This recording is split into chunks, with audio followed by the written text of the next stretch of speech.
करन वीतराग विज्ञान नमो तार जाते वही अरिहंतादि महान करे मंगल करे ग्रंथ करन के काज जाते मिले समाज सब पावे निज पद राज सो निज भाव सदा सुखद अपनो करो प्रकाश जो बहु विधि भव दुखन के करे सत्यानाश। मोक्ष मार्ग प्रकाशक तीसरा अधिकार आयु कर्म के उदय से होने वाला दुख और उससे निवृत्ति। इसके थोड़ा सा पहले रह गया है वो पढ़ लेते हैं। तो सच्चा उपाय क्या है? ठीक है, ये उपाय तो झूठा था, तो ये सच्चा उपाय क्या है ये पढ़ना है।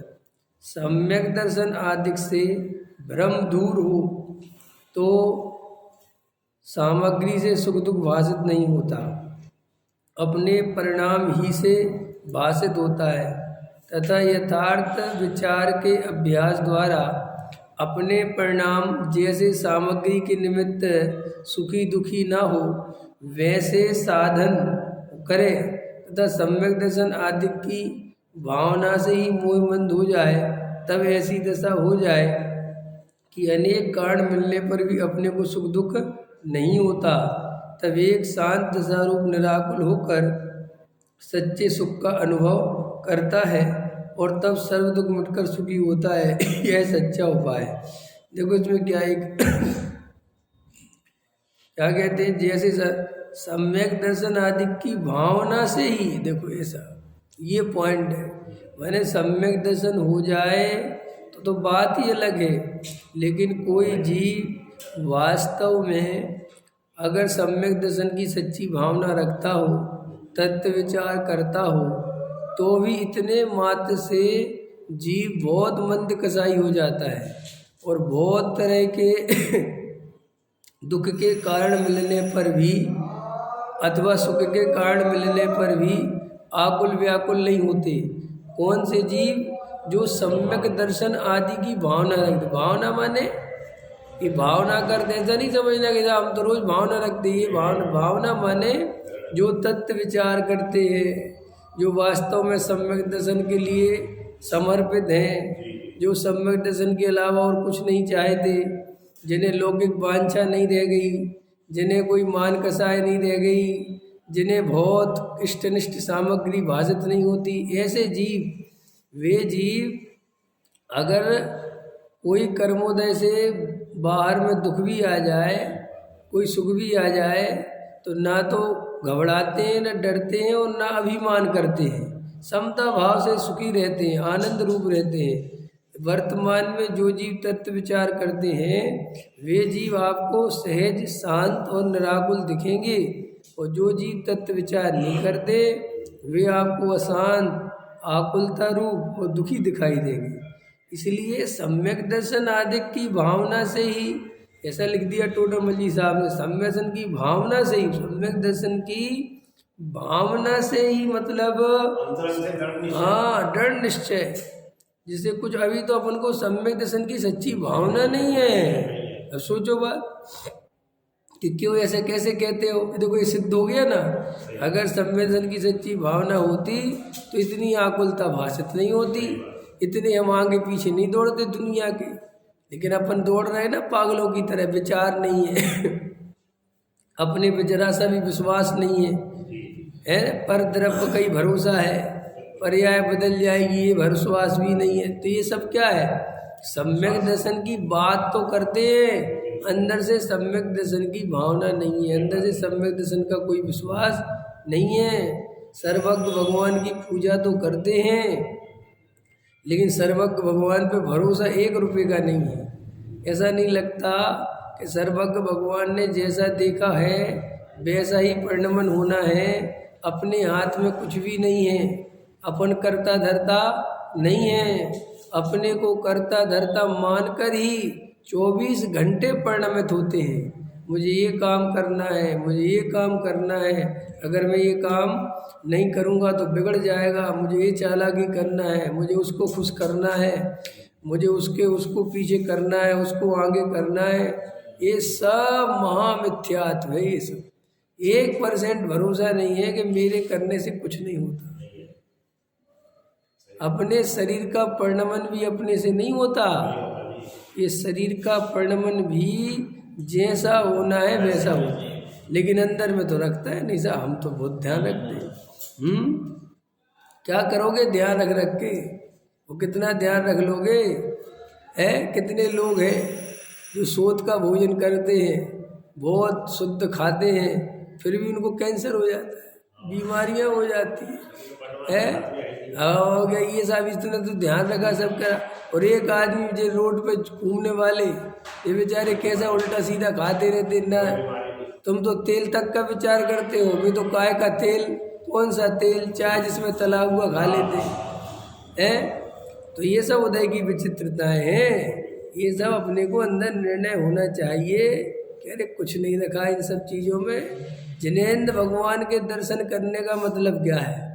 जिनेंद्र भगवान के सामने खड़े हो तो सिर्फ 2 बात है। हे जिनेंद्र भगवान, आपने जैसा जगत का परिणमन देखा है वैसा ही होना है, और मेरा स्वभाव बिल्कुल आपके जैसा है। वह इससे ज़्यादा कुछ है ही नहीं, इससे ज़्यादा कुछ भी नहीं है।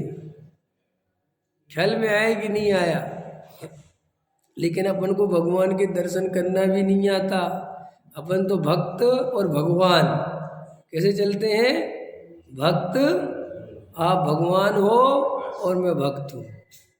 आपकी पूजा करनी है, मैं पुजारी हूँ। ऐसे चलते हैं। ऐसे क्योंकि संसार ऐसे ही चलता है ना।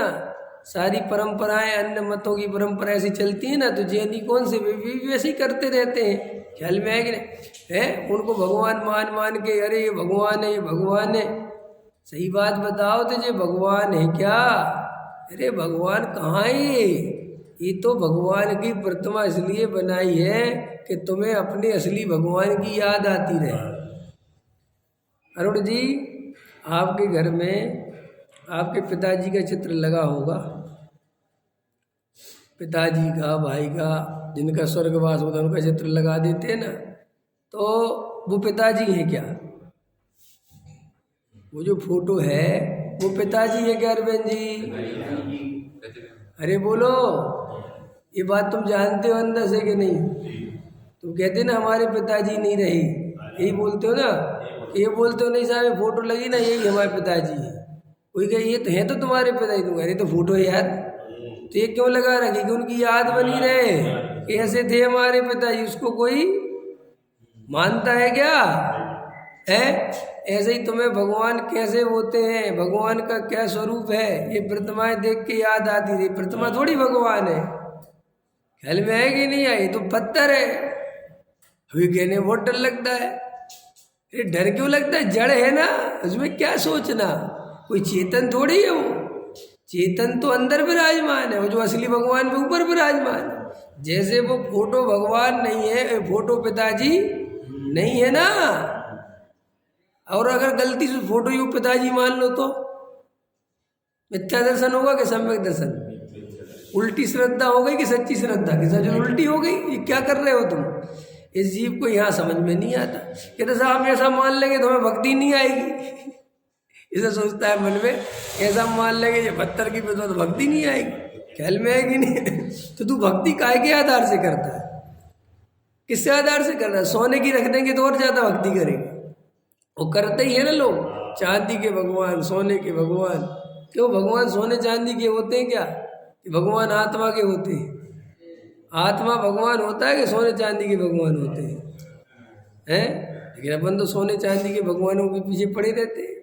बड़ी प्रतिमा, छोटी प्रतिमा, बड़ा मंदिर, छोटा, बड़े भगवान, छोटे भगवान है। वहाँ जाओ ना अपन सोनागिर में अथवा महावीर जी में, तो कहते जे असली चंदा प्रभु है, जे नकली, जे असली है, जे नकली। अंदर ना, अंदर वाले असली है, बाहर वाले नकली। तो लोगों की देखो कितनी खतरनाक स्थिति है, वो असली वाले के पीछे भागता है। अभी मैं सोनागिर में था दिवाली पे, तो वो मोक्ष और हम प्रक्षाल करने चले गए जल्दी। तो वहाँ पे इस प्रतिमा का होता है प्रक्षाल, समझ गए ना। तो बोले बैठ जाओ, सभी लोग बैठ जाओ, तो बैठ गए, समझ ना। झुंड में शामिल हो गए तो जो सुनना है सुनना, सबकी सुनोगे, सुनना भैया बैठे। अब उसने 7:30 बजे से धोती पहना ही, हमने 7:15 बजे पहन ली और 9 बज गए भाई साहब, प्रक्षाल हो गई नहीं। इसकी बोली, उसकी बोली, इसकी बोली, उसकी बोली, इसकी बोली, उसकी, थक गया मैं तो बोली सुन सुन के। भले है ना, ओ बाबू जी ले लो, ये मौका दोबारा नहीं मिलेगा, आप जानते नहीं हो, आपको साक्षात चंदा प्रभु भगवान के दर पे बुलाया है, ख्याल में आए ना। और ये दर ओहो तुम्हारे भाग खुल गए, अतिशयकारी। और सुनो, जे चंदा प्रभु तो अपन प्रक्षाल करेंगे, जो अंदर है उनके आपको चरण छूने मिलेंगे, 21,000 में कोई नुकसान नहीं है। बाबूजी, अरे दिल्ली वाले बाबूजी ऐसे कर रहा, मुझे कही हो क्या रहा है यार। 9 बज गए और 9 बजे बड़ी मुश्किल से जब वो चालू हुआ तो भाई वो नंबर ख्याल में है ना। हाँ, तो मैंने तो मोक्ष को बीच में से निकाल के, छोटा सा है तो मैं तू चला जा अंदर, मुझे भगवान के पैर छूट जा, ख्याल में है कि नहीं है। मैं बोले पापा आप, मैंने कहा मेरा हो गया सब, तुझा ख्याल में है कि नहीं है करके। अब वहाँ पे सब लाइन लग रही, असली चंदा प्रभु के तो पैर छू लो, असली चंदा प्रभु के। देखो लोगों की तुम्हें समझाने की कोशिश करता हूँ कि देखो हमारी कैसा पागलपन है। लोगों को खबर है क्या? कुछ नहीं खबर, बेहोश, लिमिट क्रॉस, बेहोश। समझ गए नहीं समझ गए? असली चंदा प्रभु, नकली चंदा प्रभु, असली महावीर, नकली महावीर, लो यहीं लो तुम, और बाहर जाने की जरूरत नहीं है कहीं, यहीं तुम्हारे घर के अंदर चल रहे। हाँ, बिल्कुल बिल्कुल, और देते हैं लोग, देते हैं लगे। ओ भाई साहब, वो अंदर के चंदा प्रभु को छूने के लिए मरे जा रहे हैं जी। अब ये चंदा प्रभु कोई काम का ही नहीं है, समझ गए ना। ये तो टाइम, ये तो साधन है उस तक जाने की, उसके कपाट खुलेंगे बड़ी मुश्किल से। जैनियों के रोज पढ़ते जैन हमारे फलाने मंदिर हमारे ही हैं, उनने हमारा कब्जा कर लिया, ये प्रतिमा हमारे ही है, उनने हमारा कब्जा कर लिया। तो कब्जा नहीं करेंगे तुम्हारे पे, जब तुम इतने बनाते हो तो करें क्या? तुम रात और दिन बनाने ही में लगे हो, है? ये प्रतिमा इतनी प्रतिमाएं रखते तो निकलेंगी जमीन से, और किसकी निकलेंगी? ख्याल में है? अब लोग लगता हमारा इतिहास बहुत, अरे क्या करोगे इससे? जीव अनादि काल से है और अनंत काल तक रहेगा, इससे मोक्ष मिलता है? इस सर्टिफिकेट से तुम्हें मोक्ष मिला? ऐसे जैन धर्म कितना पुराना है, अनादि काल का है, और तुमने इसमें जन्म ले लिया, इससे तुम्हें मोक्ष मिल जाएगा? मोक्ष चले जाओगे? नहीं साहब, ऐसे कैसे मोक्ष चले जाए? तो जब ये बात समझ में आती तो किन बातों के लिए लड़ाई झगड़ा कर रहे हो? क्या रखा है वहाँ? अपनी आत्मा को देखो। अरे साहब, अगर अपने के समाज, यही तो अनादि काल से लुटे, अनंत काल तक इसी में तो लुटे हो। तुम्हारी कसाएं ऐसे ही तो भड़काई जाती हैं, हमारे धर्म पे कब्जा कर लिया। चाहे बताओ, धर्म पे कोई कब्जा कर सकता है? अरे बोलो, कौन से धर्म पे कब्जा कर लिया? तुम्हारी धर्म तो आत्मा का है। किसा हमारे मंदिर पे कर लिया? किसका मंदिर? कौन सा मंदिर है? ये तो जड़ है, ये तो आए नहीं तो 100 साल बाद वैसे ही गिरने, क्या रखा है इनमें?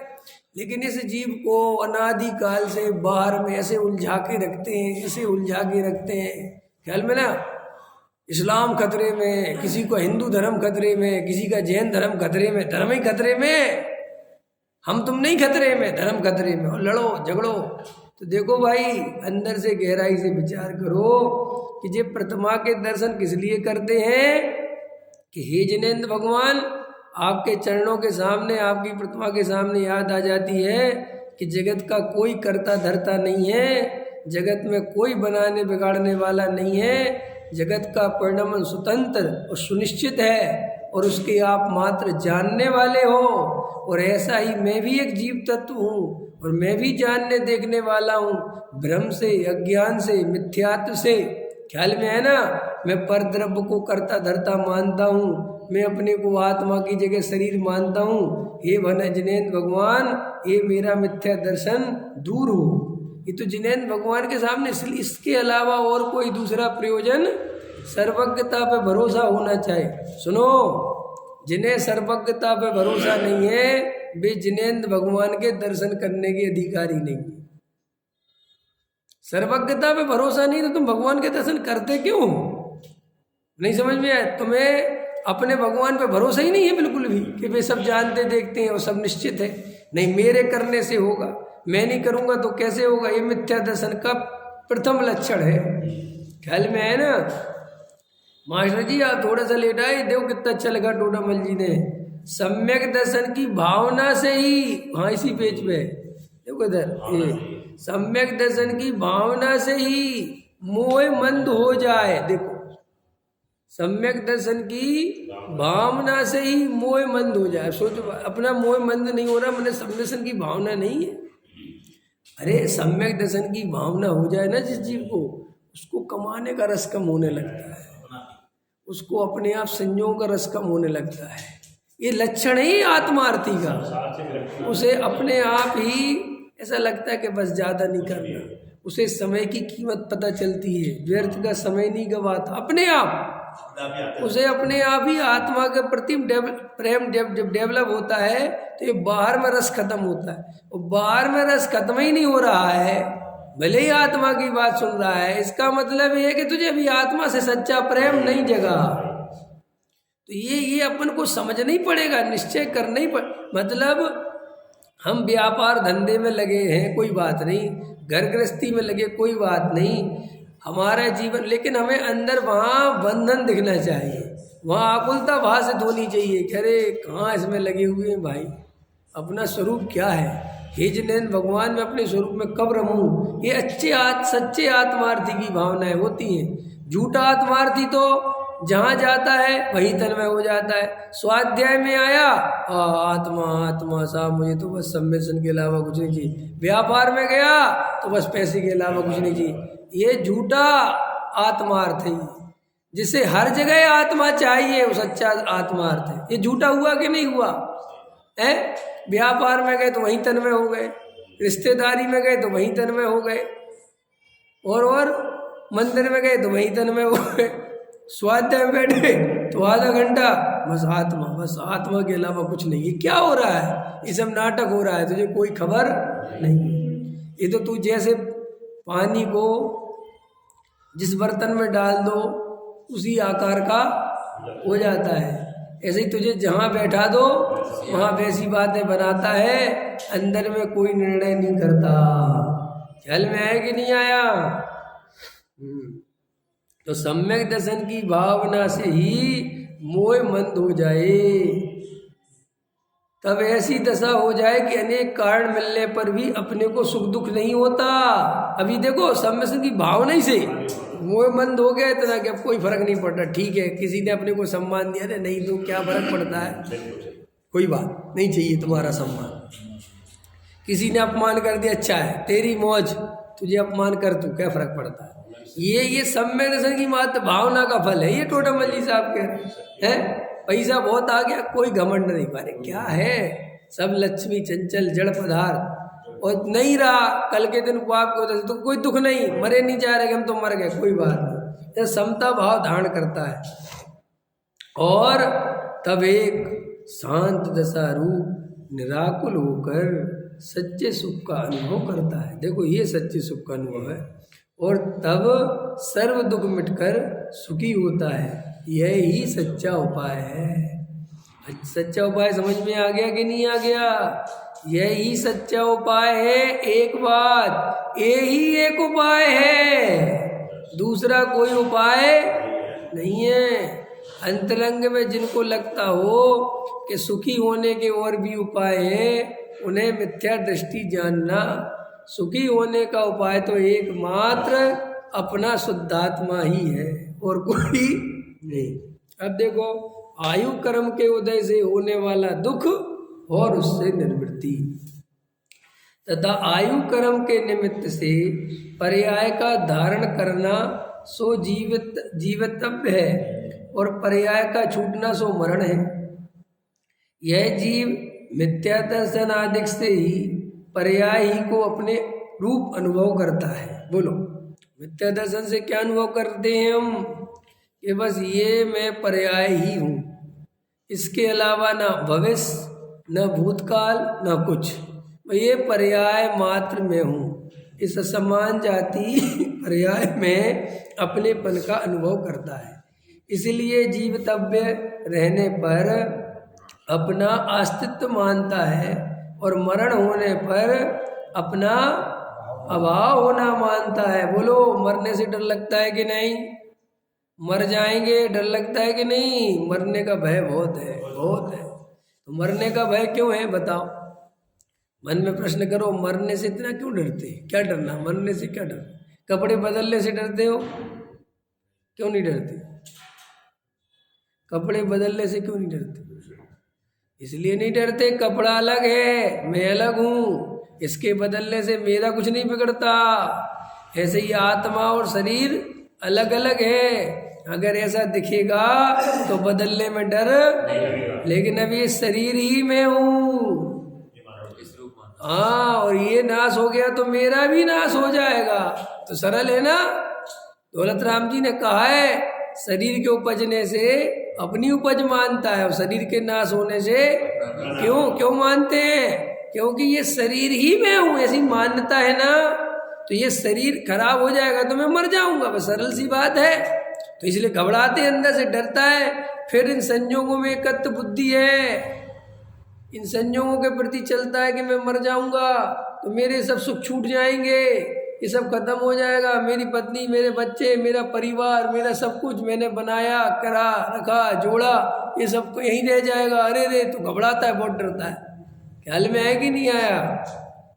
अरे विचार करोगे तो अंदर से ऐसा आनंद बरसेगा कि अरे सारे दुख का कारण तो ये मिथ्यात्व भी है, इसके अलावा और कोई दुख है ही नहीं। अब बोलो, कितना सरल बात कही कि भाई कपड़े बदलने से डर नहीं लगता।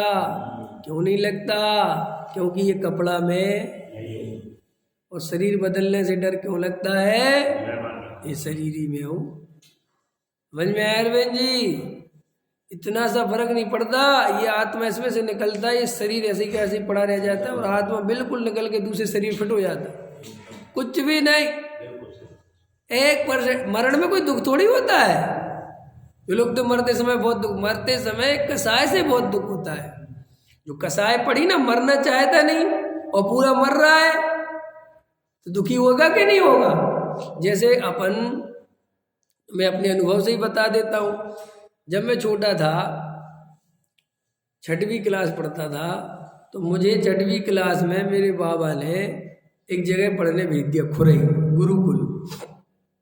तो जब खुरई गुरुकुल भेज दिया मैं पढ़ने के लिए, तो वहाँ पे छोड़ के भगा है मेरे को। ख्याल में है कि नहीं आया? तो मेरे को इतना दुख होता था, इतना दुख होता था, इतना दुख होता था कि मैं समझ लो 24 घंटे में से न जाने कितने घंटे रोता हूँ, रोता ही रहता था। और उससे पहले और है उसका, तो उसकी तो बात का दुख है, उसके पहले का दुख और है। जब 4th क्लास में पढ़ता था, ख्याल में है ना, तब मेरी ताई जी छत्तीसगढ़ में रहती थी, लखनपुर, अंबिकापुर, वहाँ ले गए मेरे को। समझ गए ना? तो ट्रेन में बैठा दिया। अब मैं सोच रहा पापा साथ में चलो, तो बड़ा खुश कि पापा तो चल रहे, लेकिन पापा तो उतर गए और मैं वही सब बैठा उनके साथ और रोए जा रहा। आप सोचो कितना रोया, 13, 14, 15 घंटे का सफर रोते ही रहा ट्रेन में। न चाय, न पानी, न बिल्कुल कुछ नहीं, रो रहा रो रहा रो रहा रो रहा। ठीक है, अब मुझे बताओ दुख किस बात का है?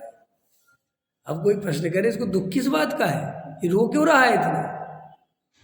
संयोग के वियोग का कितना दुख है। हाँ, जहाँ रहता है। तो आप सुनो आगे की कहानी। तो जब वहाँ गया तो अंदर से रोता रहता था, रोता रहता था, रोता रहता था, पापा के पास जाना है, पापा के पास जाना है। और तो वहाँ के जब स्कूल में एडमिशन करा दिया, हमारी ताई वो टीचर करा दिया, तो मुझे आज भी याद है कि वहाँ का सबसे ऊँचे चबूतरे पे चढ़ के सोचता था कि मेरा गांव यहाँ से कितनी दूर पड़ेगा। ख्याल में है कि नहीं? अगर मैं यहाँ से भागूंगा तो कितने दिन में पहुंच जाऊं, ऐसे दिमाग लगाता रहता था और सोचता रहता था, और ये तक सोचता था कि मेरे गांव की चिड़िया दिख जाए। ख्याल में आए कि नहीं आए? तो ऐसे वहां का दुख, ऐसे खुरई में भी देखा मैंने कि कोई खबर दे के, तो ये सब काय का दुख है, ये वियोग का। तो सोचो बात, मरण में तो एक गांव नहीं समझ गए ना, पूरी दुनिया ही छूट रही है, तो कितना दुख होता होगा। ये मोह का दुख है, ये काय का दुख है। इसलिए जिन लोगों के साथ भ्रम है कि मरने में दुख है, मरने में कोई दुख नहीं होता। अगर तुम्हारे अंदर मोह नहीं हो, मिथ्या दर्शन नहीं हो, तुम्हारे अंदर सम्यक दर्शन हो, तो तुम ऐसे हंसते हंसते मरोगे कि कोई कहेगा कि जन्नत में जा रहा है कि इतना हंस क्यों रहा है, तो मृत्यु महोत्सव मनाओगे। अरे क्या डॉक्टर साहब तो कितना अच्छा बोलते कि भैया मरेंगे तो इस बूढ़े शरीर से तो छुट्टी मिलेगी, ये बूढ़ा हो गया है, रोज इसमें ये समस्या वो समस्या, नया टंच शरीर तो मिलेगा समझ गए ना, वो ऐसा बोलते वो तो कहते इसको लिए क्या रोना, क्या सोचना है बूढ़ बुढ़े शरीर को है। अरे पुराना कपड़ा, जीर्ण शीर्ण कपड़ा की जगह नया कपड़ा मिलता हो तो खुश होते हो कि दुखी होते हो? अरे हटाओ फटी हुई शर्ट, नहीं पहनेंगे। ऐसा ही ये शरीर में 1000 रोग हुए जा रहे हो, तुम बुढ़ापे में मरना नहीं चाहता। अरे कहो आओ मृत्यु मुझे लेके चलो, मुझे क्या करना है यार रहेगी ख्याल में। लेकिन अपन मृत्यु से बहुत डरते, बहुत डरते, बहुत डरते। मृत्यु का भय आज निकाल दो अरविंद जी, मृत्यु का भय बहुत होता है, थोड़ा बहुत नहीं होता, मरने से बहुत डरते अपन। अभी डॉक्टर कह दे फलानी बीमारी है और तुम मर सकते हो, अरे रोटी खाना खत्म हो जाए, ख्याल में है कि मैं मर जाऊंगा, मैं मर जाऊँ। कौन मर जाएगा? अरे साहब कहना बहुत आसान है, बिल्कुल सही बात है, कहना बहुत आसान है, मानना बहुत कठिन है, इसलिए तो मनवा रहे हैं, इसलिए तो समझा रहे हैं कि मान जाए अपन सब। ख्याल में आए नहीं आए तो बहुत बढ़िया हो जाएगा अपना काम, नहीं मानेंगे तो अपन बहुत दुखी होंगे। इसी कारण से इसे सदा काल मरण का भय रहता है। उस भय से सदा आकुलता रहती है कि नहीं रहती? मरने का डर कितना सताता है आदमी को। मरते वक्त बाहर तो आकुलता दिखाई नहीं देती शरीर में, उसके है जीव के शरीर में मर रहा है जब, हाँ शरीर में क्या आकुलता देखेगी? बहुत आकुलता। शरीर मैं तो अब कुछ कर नहीं सकता, शरीर तो बिल्कुल खत्म ही हो गया ना, वो तो हिला भी नहीं सकता, डुला भी नहीं सकता, तो पड़ा है वो, तो अब करे क्या? अब पड़ा है तो वहां ऐसी कसाय काम करती, अनंत आकुलता झेलता रहता है, लेकिन अब मैं करूं क्या? मरने का भय है ना, तो फिर बाहर में कुछ नहीं दिखता, कुछ ना बोल, सामर्थ्य नहीं बचती, बिल्कुल मौत जब आती है बोलने की कुछ बचती नहीं स्थिति। हाँ अंदर तो बाहर से तो वो कुछ नहीं था, कुछ भी नहीं, कुछ भी नहीं, हाँ बिल्कुल कुछ नहीं, ऐसा तड़पड़ाता थोड़ी है, कुछ होता थोड़ी, वो तो अंदर ही अंदर चलता है, मैं बच जाऊं, मैं बच, लेकिन बचने का कोई उपाय। अरे देखो मैं आपको उदाहरण देता हूँ, आपको ऐसे समझ में जाएगा। आपने कभी हिरण को शेर के मुंह में देखा?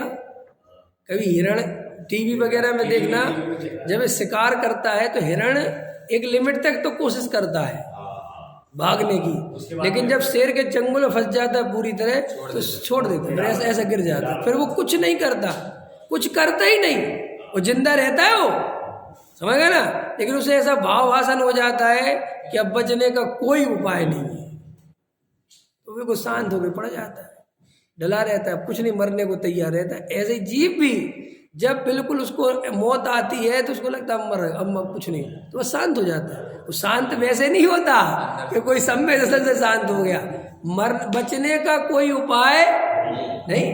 तो ऐसा हर जीव करता है दुनिया में, ऐसा थोड़ी कि जैन अजैन, अजैन हो कोई भी हो, मरते समय शांत इसलिए हो जाता है कि अब कोई उपाय नहीं है, अंदर मौत घेर लेती है, जाने का समय आ गया, बस खत्म हो गया, खत्म। इसलिए ये हमें अंतरंग से जो मृत्यु महोत्सव है, जो अंतरंग जो सम्यक दर्शन वाली बात है, उस व्यक्ति के मरने में वो तो मिलते नहीं देखने के लिए, जब वो मरते हैं तो उनका मरना एक अलग ही होता है, वो दिखता है फिर अंतर के, देखो इस जीव को आत्मा का भाव आ सकता, ख्याल में है ना।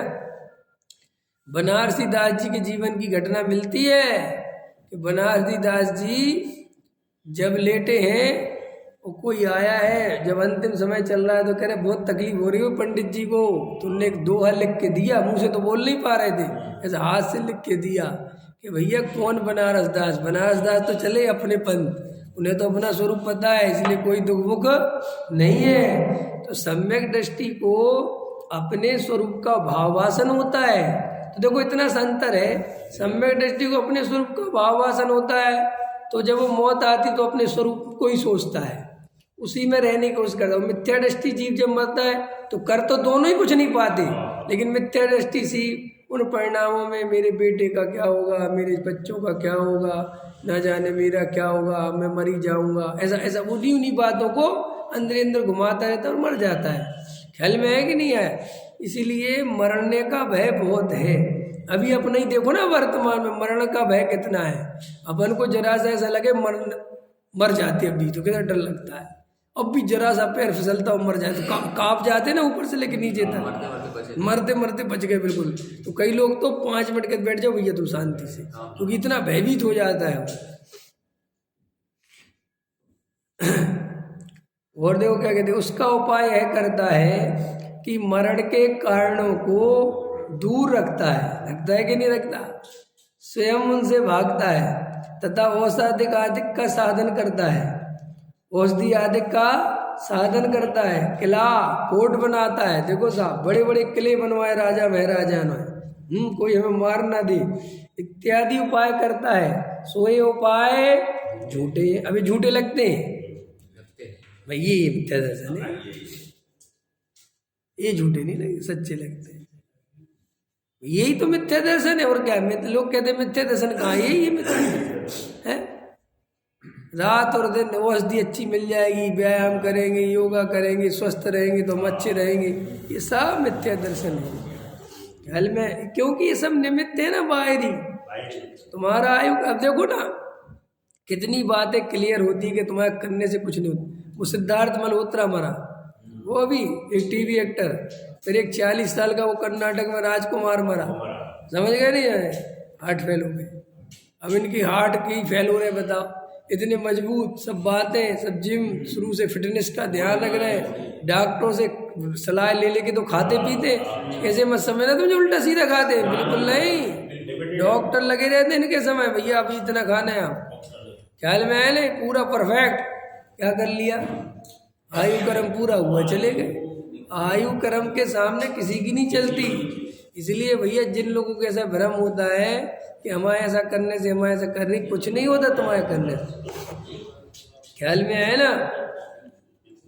क्योंकि आयु पूर्ण होने पर तो अनेक उपाय करे, अनेक सहायक हो, तथा भी मरण हो ही जाता है। बोलो सब, एक से एक डॉक्टर बैठे रह जाते, डॉक्टर नहीं समझ पाते कि हो क्या रहा है। और जब तक आयु पूर्ण ना हो तब तक अनेक कारण मिलो, सर्वथा मरण, हाथ पैर टूट गए, बड़े से बड़ा एक्सीडेंट हो, मरता नहीं, लेकिन क्योंकि वही आयु कर्म है उसका करेंगे, ख्याल में है ना। इसलिए उपाय मरने करने से मरण मिटता नहीं, तथा आयु की स्थिति पूर्ण होती ही है, इसलिए मरण भी होता ही है, इसका उपाय करना झूठा ही। अब ये बात हमें श्रद्धान में हो जाए तो देखो हमारी कितनी ताकत बच जाए, हमारा कितना उपयोग बच जाए। ये जो 8 कर्म की जो चर्चा पढ़ते हैं अपन, ये पता इसलिए ही तो पढ़ते हैं, इसलिए समझते हैं, इसलिए समझाते हैं कि तुम्हारी हमारी सारी जो ताकत है वो इन्हीं कामों में लगी पड़ी हुई है, क्योंकि हमें तो कुछ पता ही नहीं है। जैसे वेदनीय कर्म है, वो कहता है कि भाई तुम्हारा जितना पुण्य का उदय आएगा उतनी सामग्री आएगी, तुम्हारे करने से नहीं आएगी। हमारी सारी ताकत काय में लगी हुई है, सामग्री जोड़ने में। अगर हमें भरोसा हो जाएगा तो पुण्य के उदय से जितनी आनी है, तो जो रात और दिन उसकी चिंता करते हैं वो बच जाओगे। 8 घंटे मेहनत कर आए, बात खत्म हो गई। लेकिन वो 8 घंटे की जगह जो 16 घंटे दिमाग में घूम रही है, वो वेदनीय कर्म समझने से बंद हो जाए, तो वो तुम्हारी उपयोग रूपी संपदा बच जाए। ऐसे ही तुम्हारे ज्ञानावर्णी, दर्शनावर्णी, मोहिनीय, अंतराय, ये सब अंतराय में दान, लाभ, भोग, उपभोग, वीर, ये सब है ना, ये मान सम्मान, ये सब पुण्य के अधीन है। अब लोग मान के लिए दौड़े जा रहे, कई लोगों को ऐसा होता है भाई साहब, उनका मान कसाय का उदय कमजोर होता है ना, तो भाई साहब इतनी मेहनत करते फिर भी कोई मान सम्मान नहीं देता, सब उनको चोरी कहते, गाली देते। वो बेचारा मेहनत बहुत करता है और फिर वो कहता है इतने सम्मान के हकदार है, कोई सम्मान देने को तैयार नहीं। अभी देखो पद्म श्री किस किस को मिल जाता है? और कई लोग बेचारे रात और दिन लगे रहते, इतनी मेहनत करते, क्या क्या करते, और उनको पद्म श्री तो छोड़ो, वो राष्ट्रपति से ही पुरस्कार नहीं मिलता है। अब वो तुलसी देवी पौधे लगाए, उसने 30,000 पेड़, पद्म श्री मिल गया। ख्याल में आया कि नहीं आया है? बेचारे क्या कमाल के लोग हैं, ऐसे ऐसे छांटते। अब जैसे अब देखो, अभी कल मन की बात करी प्राइम मिनिस्टर ने, तो उसने जिस व्यक्ति से बात करी, अब वो व्यक्ति पूरे में छा जाएगा कि नहीं? देखो उससे प्राइम मिनिस्टर अब उसी का भाग्य आया, उदय आया, उससे बात हो गई। तो भैया अभी कितने रातों रात नेता बन जाते हैं, कितने रातों रात बड़े पद मिल जाते हैं। कई लोग ऐसे, उनने कोई चुनाव नहीं लड़ा और वे केंद्रीय मंत्री बन गए। क्या करोगे तुम? अभी कुमार विश्वास देखो पागलों की तरह राज्यसभा के टिकट के लिए दौड़ता है कभी इधर उधर। अब उदय की बात है, और वो अभी जो पहुंच गया वो अंदर, वो घुस गया एक दूसरा। तो ये कहने का तात्पर्य है कि अगर हमें कर्म फिलॉसफी पे भरोसा हो कि ये बाहर का व्यवस्था अपने हाथ में नहीं है, तो हम बहुत शांति से जी सकते हैं, बहुत आनंद से जी सकते हैं। क्योंकि हमारी जो आकुलता का कारण है वो पर पदार्थों को अस्त व्यस्त करने में लगे रहते हैं, जोड़ने में, हटाने में, मिटाने, अंदर भूल जाते हैं कि अपने करने से कुछ होता नहीं है, जो हो रहा है वो हो रहा है। तो ये 8 कर्म इसलिए समझने बहुत जरूरी है। ये आयु कर्म समझ लिया अपन ने, ठीक है कि नहीं? ये आयु कर्म कह रहा है कि भाई जब तक जिंदा रहना इस पर्याय में रहोगे, और ये पर्याय खत्म होते ही छूट जाएगी उदय खत्म। आयु कर्म इसलिए पर्याय में जीने की बहुत परेशान के साधन मत जुटाओ, ये कर लूँ वो कर लूँ, कुछ नहीं है वो तो जब तक रहना है रहना है। और देखो सो सच्चा उपाय फिर क्या है? सम्यक दर्शन आदि से पर्याय में अहम बुद्धि छूट जाए, भाई ये उपाय है। ये पर्याय में क्या चल रही है? अहम बुद्धि। अहम बुद्धि माने क्या होता है?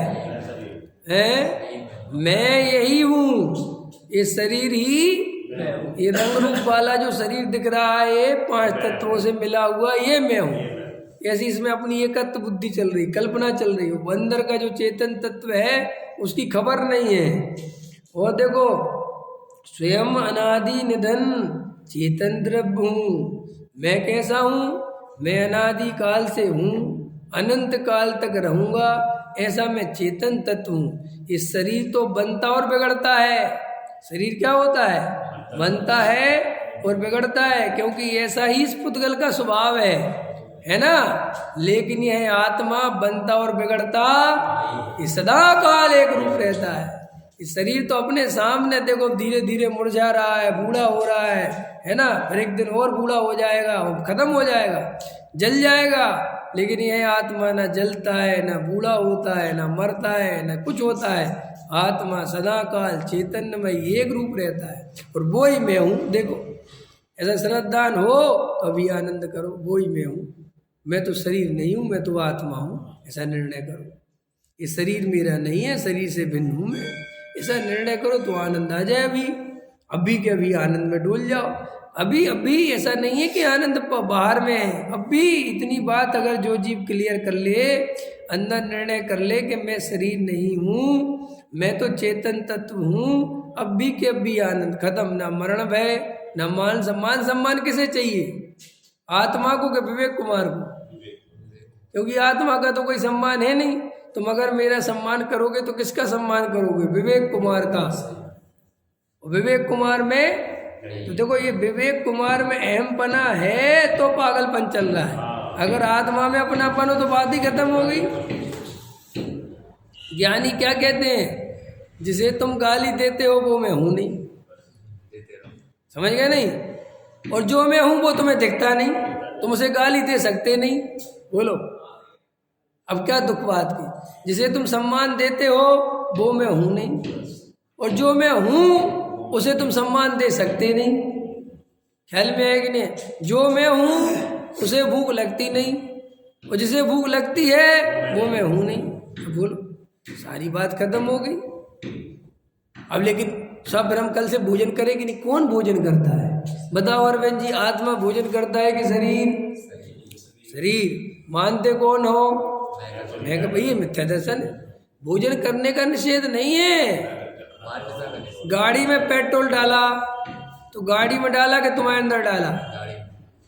बोलो, गाड़ी में डाला ना, अपने अंदर तो नहीं डाला। तो भेद रहता है ना कि मेरे अंदर पेट्रोल नहीं है, गाड़ी के अंदर पेट्रोल है। तुम्हें डाला क्यों? अरे इस गाड़ी में बैठ के जाना इसलिए डाला है। तुम्हारे अंदर नहीं डाला कि नहीं, मेरे अंदर थोड़ी डलता है। ऐसे ये भोजन कोई कहे तुम खाते क्यों? अरे मैं कहाँ खाता हूँ, तो शरीर खाता है। तो खाते क्यों? शरीर चलाने के लिए खाते हैं, मेरा थोड़ी इसमें कोई लेना देना है।